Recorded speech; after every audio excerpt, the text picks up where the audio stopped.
Hi, si Coach Jonel po ito and I manage seller accounts for a living. So, ito po ay ang pinakaunang video ng series na to. So, tatawagin ko itong client update.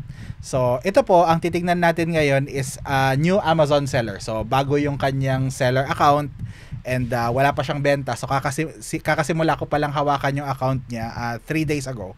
So 3 days pa lang. So 3 days ko pa lang siya nahawakan. And since bagong account nga ito, so punta tayo sa screen natin. So ayan, makita niyo na new seller guide. So bagong-bago pa lang siya, kaka-open pa lang na account. Makita niyo rito na wala pa siyang sales, wala pa siyang orders. Makita rin natin na wala pa siyang kahit ano. So healthy naman yung kanyang account health. So looking at the client's product. So ito pa lang naman yung mga products niya.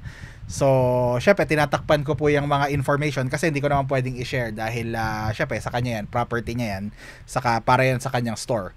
So, ang deal namin is one product per day and then, yan. So, kung gusto niyo makita yung, yung basic na package na ino-offer ko para sa mga Pilipino, so, nandyan po sa ibaba, sa description. I-check niyo na lang po yung link dyan and makikita niyo kung ano yung, yung binibigay ko na terms and conditions para sa mga, minamanage ko na mga accounts. So, kung gusto niyo magpa-manage ng account, kunyari, interesado kayong magbenta sa Amazon, pero wala kayong time and then kulang kayo sa knowledge pa, pero, meron kayo enough na budget para, makapag-hire ng someone na mag-manage na account sa inyo. So, pwede niyo po akong i-hire. I-check niyo lang po dyan sa description yung link, okay? So, ina-update ko lang po kayo dito kasi gusto ko makita ng lahat kung ano yung itsura ng bagong account. Okay, so again, bagong-bago to and then nakita niyo nga 3 products pa lang. So, itong iniwan ko rito na naka-yellow na to. This is yung sample product, basically sample sheet niya to. Sample product sa sheet niya. So, pinakita ko lang kung ano magiging itsura. So yun, 3 products pa lang tapos hindi pa nakakarating sa Amazon yung mga products niya. So ito naman yung kanyang sheet for the prep center. So again, ni-redact ko, tinakpan ko yung mga information. Pero makikita niyo na ang total pa lang niya na items ay 11 tapos kakabili pa lang niya. So hindi pa sila nakakarating sa prep center. Ngayon, yan pa lang. So, maikli lang na update ito kasi wala pa naman basically nangyayari. So, ngayon, kung bago kayo na seller sa Amazon o balak nyo magbenta sa Amazon, so pwede nyo ako sundan. Gagawa ako nitong mga to at least once a week. So, this same client. So, titingnan natin, susundan natin yung account niya para makita nyo kung ano yung reality ng pagbebenta sa Amazon. So, sabihin na natin na, kunyari, ayaw nyo magpa-manage na account. Gusto nyong kayo na lang. So pwede naman po, okay? Ituturo ko din sa channel na ito kung paano yung ginagawa ko, paano magbenta sa Amazon. And particularly itong client na to is for online arbitrage. So for now yung package ko lang is online arbitrage pero pwede namang mag-wholesale or minsan private label. Depende. So iba-iba. Syempre iba-iba yung package. So makikita nyo yung package ko for online arbitrage ay napakaliit lang naman. Maliit lang yung kumpara sa karamihan. Sana po walang magalit sa akin ng mga VA. Hindi ko po tinatry na sirain yung industry. Kundi naiintindihan ko lang naman yung sitwasyon ng mga karamihan ng mga kababayan natin, di ba? Na hindi naman ganun kalaki yung budget. Pero gusto nila mag-business. So, pero yung iba sa kanila walang time, super busy sa mga ginagawa nila. So, most ng mga by the way, most ng mga nagiging clients ko, hinahire lang ako sa umpisa. Just to get them started para sa kanilang business. And then eventually either yung totoo is either nauubusan sila ng pera bago pa siya lumaki or yung iba naman sa kanila nagkakaroon ng parang nagkakaroon ng something sa buhay nila na nangyayari. And then nagde-decide sila na ayaw na nila. So, yun yung karamihan. And then, another issue na na-encounter ko sa mga sa mga naging clients ko for online arbitrage is nawawalan sila ng ability na na bumili ng products kasi may mga store sa sa US na na ibaban ka, parang ganun. Especially kasi syempre nakikita nila na bumibili ka ng products nasa Pilipinas ka. So, yung payment method mo, yung card mo, yung bangko mo nasa Pilipinas, tapos bumibili ka sa US. So, yun, nire-reject nila yung order, kina-cancel nila. Pero, yung kaibigan ko, meron siyang ginawang service, so taga-Amerika siya. And then, may ginawa siyang service na parang siya yung bibili ng products para sa mga kliyente ko. So, yun. Kung kayo naman ay seller na hindi niyo naman kailangan ng management, pinag-online arbitrage kayo, tapos nakaka-cancel yung mga orders ninyo. So tignan nyo lang din yung link sa baba, okay? Meron pang second na link dyan for purchasing service. So ilalagay ko dyan sa description yung link para i-connect ko kayo dun sa kaibigan ko. Maliit lang naman yung fee. So hindi naman super laki. So at least makakabili kayo ng products. Sure, it eats up a little bit of the profits. Syempre, 'di ba? Kailangan niya bayaran yung service kasi bibili niya yung product para sa inyo. So, syempre kailangan niya siyang bayaran para sa oras niya. And then syempre, i-risk din niya kahit papaano yung payment information niya. So, 'yun. Pero it makes purchasing much more parang feasible, possible para sa mga mga sellers.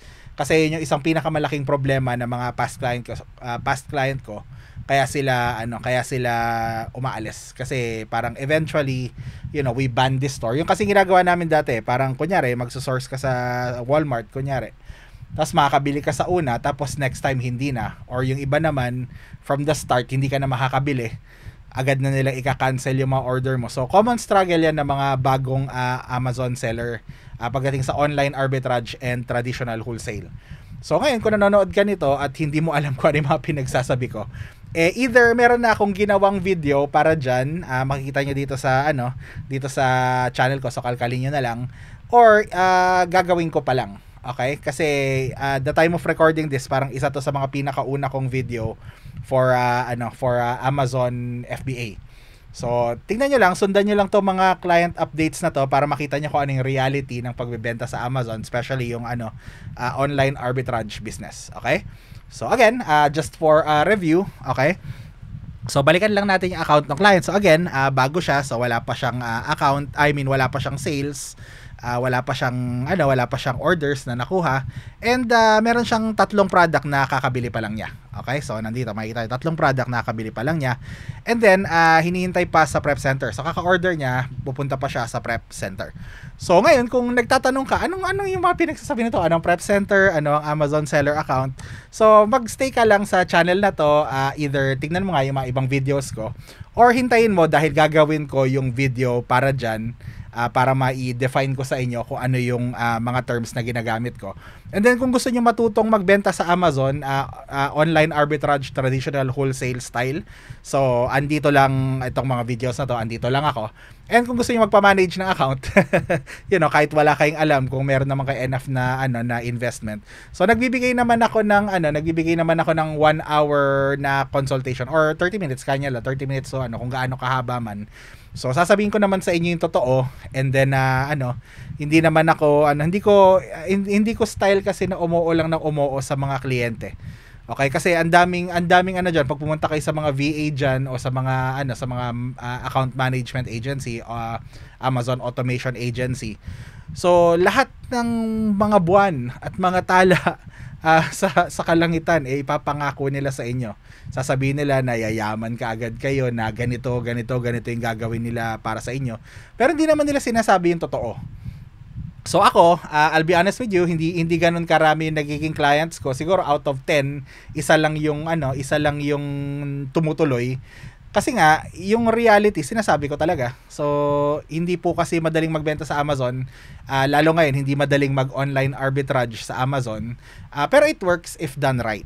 Okay? It works if done right.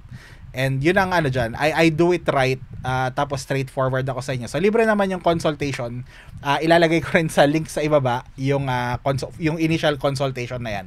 Okay, kung saan sasabihin ko sa inyo totoo, yung ito talaga nangyayari, ganito yung gagawin natin sa Amazon account nyo, ito yung strategy na gagawin natin. Explain ko naman lahat yan.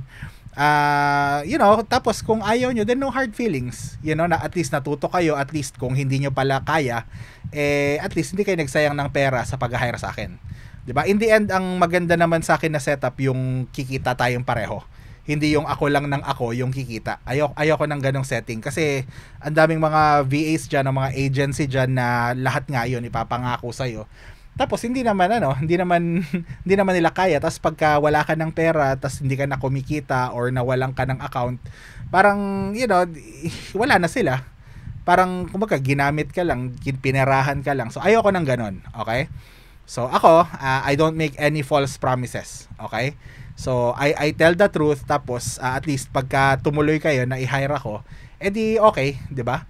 So again, in this channel, ipapakita ko sa inyo kung paano naman yung karamihan ng mga ito. So kung gusto niyo matuto sa sarili niyo, hindi niyo na kailangan mag-hire, okay? Basta may time kayo. So more videos to come and more updates to come. Sana po sumbaybay kayo sa channel na ito. Again, isa to sa mga pinakaunang video ko about online arbitrage, about Amazon FBA in general. So maraming salamat po. Ako po ulit si Coach Jonel, and I will see you next video. Bye.